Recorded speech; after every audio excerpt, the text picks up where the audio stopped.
Խոսքը տրվում է բանասիրության թեկնածու Միքայել Հայրապետյանին։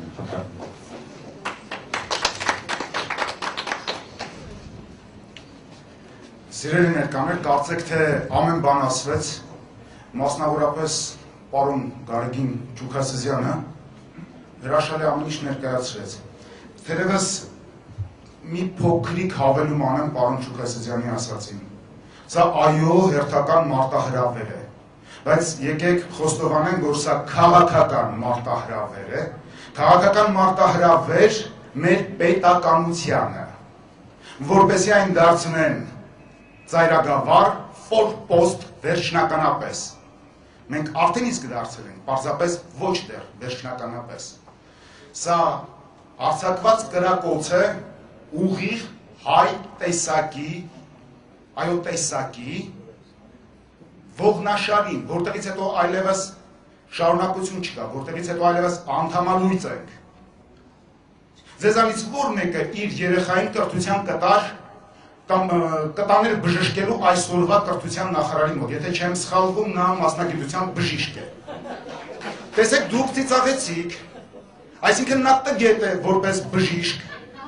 իսկ սեփական մասնագիտության մեջ չկայացածին ինչպես կարող եք վստահել մի ամբողջ ժողովրդի մանուկների առողջությունը, հոգևոր առողջությունը։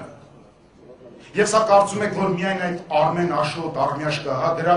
մասին է, ոչ, նրա հետ կապված չէ միայն։ Նայեք ամենավերից, բանասիրական կրթություն ունեցող պրեզիդենտ կոչվածին ես առաջարկել եմ, հիմա նորից կրկնում եմ, տվեք իր ժամանակների կոմունիստական շրջանի 5-րդ դասարանի թելադրության որևէ տեքստ։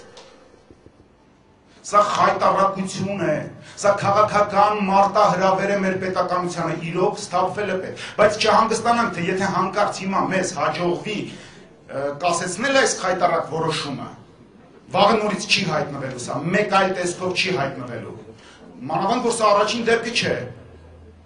դրածով իշխանավորներ, աղջեր, կոմսոմոլ հրանուշներ, չգիտեմ ինչեր միշտեր կճարվեն, որոնք մի քանի անգամ ոտնձգություններ փորձեցին կատարել մինչև այսօր։ Եվ նորից է լինելու, քաղաքական խնդրի, քաղաքական լուծում է պետք տալ, եւ ինչպես Ռուբեն Հախվերդյանն ասաց, այո, մեր միակ արատ այս տգիտությունն է, համատարած անգրագիտությունը։ Քավլիցի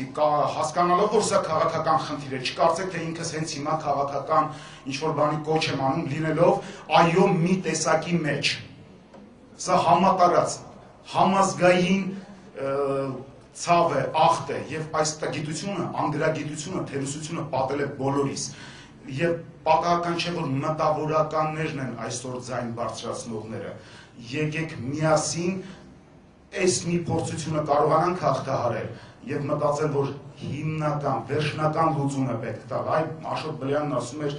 հռչակագրի մասին, այո, հռչակագրի դեմ է, սահմանադրության դեմ է, ոչ միայն սահմանադրության լեզվի մասին կետին է դեմ միայն,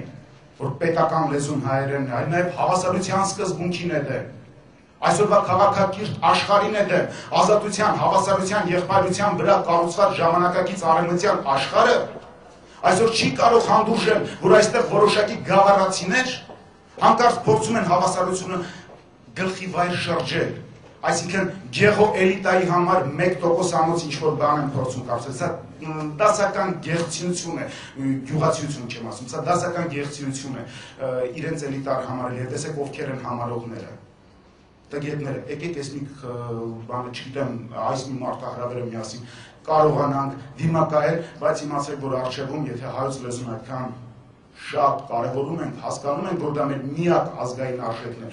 գուցե ծայրահեղացնում մեր միակ ազգային արժեքն է, ապա այս պետք է անշրջելի սարքել, մի անգամ անշրջելի սարքել, երբեք այլևս մեր կոտրած ձեռքով, մեր ուսուցիչների սարքեցին ընտրակեղծարարներ, մեր ուսուցիչների ձեռքով մենք մեր վրա գեղեցիների, տգետների ենք կառչել։ Աստված մեզ պահպանի, եթե իհարկե մենք արժանի ենք դրան։ Շնորհակալություն։ Շնորհակալություն։